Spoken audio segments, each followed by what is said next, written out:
بسم اللہ الرحمن الرحیم۔ آج ہم انشاءاللہ غسل سے متعلق کچھ احکام پڑھیں گے، چونکہ ہمارے ابھی طہارت کا ہی باب چل رہا ہے۔ غسل کب فرض ہوتا ہے اور غسل کا طریقہ کیا ہے۔ رسول اللہ صلی اللہ علیہ وسلم نے فرمایا ان اللہ لا یستحی من الحق، اللہ تعالی حق بات کو بیان کرنے سے حیا نہیں کرتے۔ تو غسل کے جو مسائل ہیں ان میں بھی بعض دفعہ کچھ ایسی باتیں آتی ہیں جو بظاہر حیا کے خلاف ہیں، لیکن علم کی ایک بات ہے، سیکھنے اور سکھانے میں حیا اگر کریں گے تو پھر ظاہر ہے ساری زندگی جاہل ہی رہے گا انسان۔ اور غسل کے مسائل سیکھنا اس لیے ضروری ہے کہ غسل جب فرض ہوتا ہے تو جب تک مکمل غسل نہ ہو آپ کی نماز ادا نہیں ہوتی۔ رسول اللہ صلی اللہ علیہ وسلم نے فرمایا الماء من الماء، حدیث ہے کہ غسل فرض ہوتا ہے خواہش نفس کے ساتھ جسم سے منی خارج ہونے سے۔ مرد پہ غسل کب فرض ہوگا؟ جب اس کے جسم سے شہوت کے ساتھ منی خارج ہو۔ منی بالکل سفید رنگ کی چیز ہے، ایک ہوتی ہے مزی۔ شہوت پیدا ہونے سے اگر کسی کے مرد یا عورت کے صرف رطوبت خارج ہونا شروع ہو گئی اس سے غسل فرض نہیں ہوتا۔ جب تک مکمل شہوت پوری نہیں ہو جاتی اور مادہ منویہ خارج نہیں ہو جاتا، چاہے احتلام کی صورت میں ہو یا کسی بھی طرح سے ہو۔ مردوں کے ساتھ چونکہ یہ بہت زیادہ ہوتا ہے، نائٹ فال کی صورت میں مردوں پر غسل کی یہ صورت بہت زیادہ فرض ہوتی ہے۔ جیسے ہی بلوغت ہوتی ہے تو احتلام شروع ہو جاتا ہے، ہفتے میں 1 دفعہ 2 دفعہ 3 دفعہ، بعض نوجوانوں کو روزانہ بھی 2 دفعہ ہوتا ہے۔ جبکہ خواتین میں یہ والے غسل کی صورت بہت ہی کم ہوتی ہے کہ ان کو نائٹ فال ہو یا اس طرح سے غسل فرض ہو۔ ہزاروں میں کسی ایک عورت کے ساتھ ایسا ہوتا ہے۔ ایک صورت تو یہ ہے غسل فرض ہونے کی۔ دوسری صورت کیا ہے کہ جب انسان اپنی زوجہ کے ساتھ ملاپ کرے اور انٹرکورس ہو جائے، چاہے اس صورت میں ڈسچارج دونوں میں سے کوئی ہو یا نہ ہو، لیکن دونوں پہ غسل فرض ہو جائے گا، مرد پہ بھی اور عورت پہ بھی۔ یہ تو مردوں کے غسل کے فرض ہونے کا ہے۔ مردوں کے غسل میں ایک چیز یہ بھی ہے کہ اگر آپ نے رات کو نیند کی اور صبح آپ اٹھے اور آپ نے کپڑوں پہ نشان دیکھا، اب آپ کو یہ پتہ نہیں چل رہا کہ یہ منی کا نشان ہے یا مزی کا ہے، تو بھی آپ پر غسل کرنا فرض ہے۔ یہی سمجھا جائے گا کہ یہ آپ خواب میں ڈسچارج ہوئے ہیں۔ عورت پر جو غسل فرض ہوتا ہے ایک اور صورت میں ہوتا ہے کہ جب خواتین کو ایام آنا بند ہو جاتے ہیں، حیض یا نفاس سے جب پاک ہو جائیں تو بھی ان پہ غسل فرض ہے۔ یہ تو غسل کی فرضیت سے متعلق احکام تھے۔ کچھ چیزیں ایسی ہیں جن میں غسل سنت ہے، فرض نہیں ہے۔ جمعہ کے دن غسل کرنا رسول اللہ صلی اللہ علیہ وسلم نے بہت زیادہ تاکید کی ہے۔ سنت کی 2 قسمیں ہیں، سنت مؤکدہ اور سنت غیر مؤکدہ۔ مؤکدہ وہ ہوتی ہیں کہ جن کو چھوڑنے کا اگر کوئی معمول بنا لے تو گناہ کا خطرہ ہے اور ایسا شخص قابل ملامت ہے، اسے شریعت ملامت کرتی ہے، برا بھلا کہتی ہے۔ تو غسل سنت مؤکدہ ہے، ہفتے میں 1 مرتبہ، چاہے جمعے کے دن ہو یا کسی بھی دن ہو۔ جو مسلمان ہفتے میں 1 دفعہ بھی نہیں نہاتا، وہ کتنا ہی نیٹ کلین ہو، مگر شریعت کی نظر میں وہ قابل ملامت ہے، اسے تانے دینے چاہیے کہ شرم نہیں آتی ہو مسلمان مگر رہتے ہو بھنگیوں اور چماروں کی طرح۔ ملامت تو اسی کو کہتے ہیں نا۔ اس کی دلیل رسول اللہ صلی اللہ علیہ وسلم نے فرمایا، صحیح حدیث ہے، حق علی کل مسلم ان یغتسل کل اسبوع مرۃ، کہ ہر مسلمان پر لازم ہے کہ وہ ہفتے میں کم از کم 1 مرتبہ غسل کرے۔ ہر مسلمان پر لازم ہے، چاہے اس پہ غسل فرض نہ بھی ہو۔ اور کس دن بہتر ہے؟ جمعہ کے دن۔ نبی صلی اللہ علیہ وسلم نے حکم دیا ہے کہ جمعے کے دن غسل کیا جائے۔ امام احمد ابن حنبل کا مذہب یہ ہے کہ جمعے کے دن غسل کرنا واجب ہے، صرف سنت نہیں ہے بلکہ واجب ہے، لیکن جمہور کا مذہب یہ ہے کہ سنت عمل ہے۔ غیر مسلم جب اسلام قبول کرتا ہے تو اس وقت بھی اس کے لیے غسل کرنا سنت ہے۔ جب ہم مردے کو نہلاتے ہیں تو جو مردے کو نہلائے اس کے لیے بھی خود غسل کرنا افضل ہے، سنت عمل ہے۔ عید کے دن غسل کرنا سنت عمل ہے۔ تو یہ وہ تمام مواقع ہیں جن میں غسل کرنا رسول اللہ صلی اللہ علیہ وسلم کی سنت ہے۔ غسل کا طریقہ کیا ہے؟ غسل میں 3 چیزیں فرض ہیں، منہ بھر کے قلی کرنا، ناک میں پانی ڈالنا کہ ناک کی جو نرم جگہ ہے یہ اچھی طرح تر ہو جائے، اور پورے جسم پہ 1 مرتبہ پانی بہا دینا کہ جسم میں بال کے برابر جگہ بھی خشک نہ رہے۔ یہ تو ہے فرض، یعنی یہ کام کسی نے کسی بھی طرح سے کر لیا تو غسل ادا ہو جائے گا، چاہے اس کی نیت غسل کی تھی یا نہیں تھی۔ کوئی آدمی چلتا ہوا جا رہا ہے، پھسل کے تالاب میں گر گیا، پورے غوطے کھا کے باہر نکلا، قلی کر لے اور ناک میں پانی ڈال لے تو غسل اس کا ادا ہو جائے گا۔ البتہ چونکہ نیت نہیں تھی لہذا غسل کا ثواب نہیں ملے گا، ثواب نیت کے بغیر نہیں ملتا انسان۔ دلائل اس کے الگ موضوع ہے کہ اس کی دلیل کیا ہے کہ بغیر نیت کے بھی غسل ہو جاتا ہے، لیکن میں نے بتایا دلائل کا سیشن نہیں ہے، اس میں پھر بات لمبی ہو جائے گی۔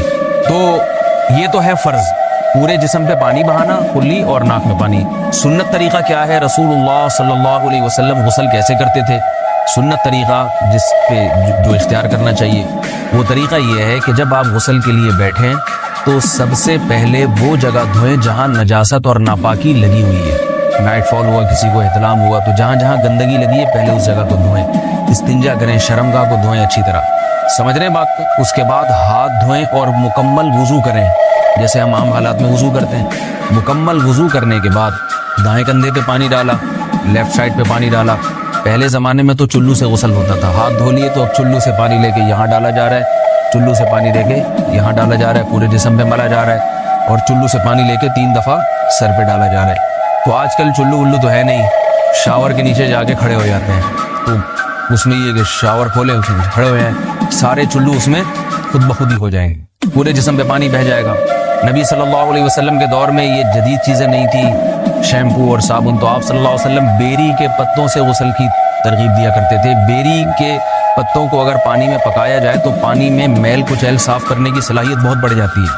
ہمارے زمانے میں اس تکلف کی ضرورت نہیں ہے, صابن ملتے ہیں اس سے نہایا کریں. بہرحال کہنے کا مقصد دیا آپ لوگوں سے, تو یہ سنت طریقے سے غسل ہو جائے گا آپ کا. سمجھ رہے ہیں بات کو؟ سب سے پہلے استنجا کیا, اس کے بعد وضو کر لیا, اس کے بعد غسل کر لیا.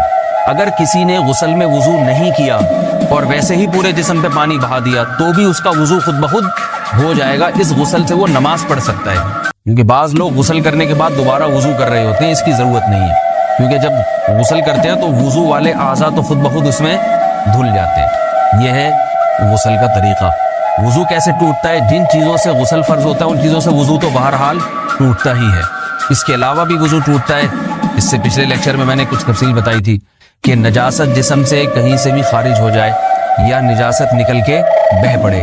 اگر قضاء حاجت کی جگہوں سے نجاست خارج ہوئی ہے تو نظر بھی آ جائے وضو ٹوٹ جائے گا, اور قضاء حاجت کے علاوہ جگہوں سے اگر نجاست خارج ہوئی ہے, خون وغیرہ ہے جیسے, تو جب تک نکل کے بہے گا نہیں تو اس وقت تک وضو نہیں ٹوٹے گا.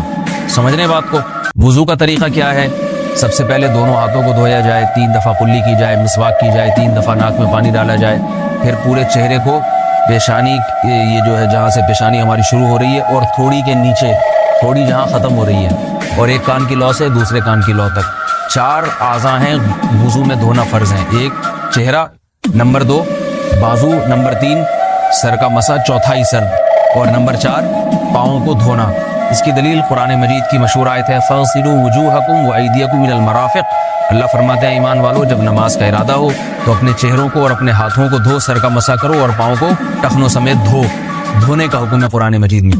البتہ سر کے بارے میں یہ نہیں ہے پورے سر کا مسا کرو, بلکہ آ رہا ہے وَامْسَحُوا بِرُؤُوسِكُمْ. با کا لفظ ہے, با آتی ہے تبعیض کے لیے کہ سر کے بعض حصے کا مسا.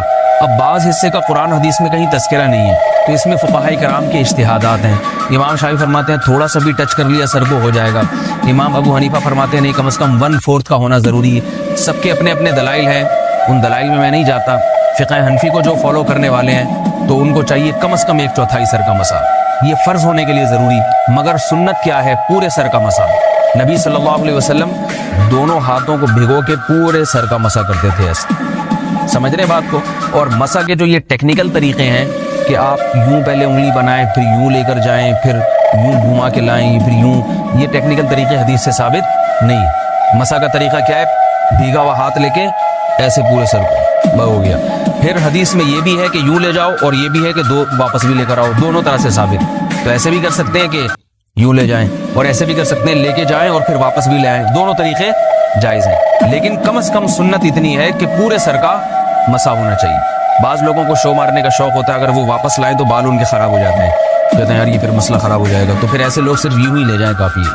افضل تو یہ کہ یوں بھی لے جائیں, دونوں طرح سے صحیح ہے. بہرحال دونوں حدیث سے ثابت ہیں. سمجھ رہے بات کو؟ اور یہاں ایک اہم مسئلہ بتا دوں, قرآن مجید نے پاؤں کو دھونے کا حکم دیا ہے, پاؤں پہ مسا کرنے کا حکم نہیں دیا.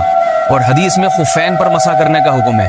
تو قرآن اور حدیث کو فقہاء نے جمع کیا ہے. لہذا وہ موزے جن میں آسانی سے پاؤں دھوئے جا سکتے ہیں ان میں چاروں ائمہ کے نزدیک پاؤں پہ مسا کرنا جائز نہیں. سعودی عرب میں جو بعض سلفی حضرات اور یہاں ہمارے ہاں بھی اہل حدیث حضرات نے عام موزوں پر بھی جو مسا کی ایک روایت ڈال دی ہے, اسلاف میں, تابعین, تبع تابعین میں اور چاروں ائمہ کے مذاہب میں اس کا ثبوت نہیں ملتا. اگر اسلاف میں کوئی قائل بھی ہے تو ایک شاذ قول, اکا دکا قول ملتا ہے, ورنہ یہ ائمہ اربعہ کے مذہب کے خلاف ہے. اور جو احادیث جو نقل ہوتی ہیں صحیح سند کے ساتھ ان کے بھی خلاف اور قرآن کی آیت کے بھی خلاف ہے. اس لیے کسی نے عام ساکس پہ اگر مسا کر لیا، جو عام طور پہ آفس پہن کے جاتے ہیں لوگ، اس میں تو پاؤں، آپ اگر ساکس کو پانی کے نیچے رکھے پورا پاؤں دھل جائے گا آرام سے. تو وہاں کیا ہو رہا ہے کہ قرآن مجید کے حکم کی مخالفت لازم آ رہی ہے، آپ پاؤں دھو نہیں رہے. تو اس لیے ہم یہ سمجھتے ہیں کہ اس صورت میں نماز ادا نہیں ہوگی. سعودی عرب میں بعض سلفی حضرات نماز پڑھاتے ہیں، وہ ایسے ہی کرتے ہیں کہ عام ساکس پہ مسا کر کے نماز پڑھا لیتے ہیں. تو فتویٰ اسی پر ہے کہ ان کی اگر کسی کو یقین ہے کہ اس نے عام ساکس پہ مسا کر کے نماز پڑھائی ہے تو اس کے پیچھے نماز ادا نہیں ہوگی، کیونکہ قرآن کے مطابق اس کا وضو ہوا ہی نہیں ہے. صدیوں تک کوئی بھی اس قول کا قائل نہیں رہا ہے کہ عام ساکس پہ بھی مسا ہو جاتا ہے. یہ ابن تیمیہ رحمہ اللہ تعالیٰ 7ویں صدی میں اس کے قائل تھے، اور تابعین میں اکا دکا قول ملتے ہیں اس کے، لیکن شاذ قول ہیں، مرجوح قول ہیں جن پر امت نے فتویٰ نہیں دیا. اور اب سعودی عرب میں بعض سلفی حضرات اس کے قائل ہیں. ہمارے ہاں اہل حدیث حضرات بھی چونکہ اکثر سعودی عرب کے سلفی حضرات ہی کو فالو کرتے ہیں، تو انہوں نے بھی وہیں سے یہ فتویٰ لیا ہے. لیکن ائمہ اربعہ کے مذہب میں اور دلائل کے لحاظ سے دیکھا جائے تو یہ مذہب کمزور ہے. قرآن نے پاؤں کو دھونے کا حکم دیا، آپ دھوئیں گے پاؤں جب تک دھونا ممکن ہے.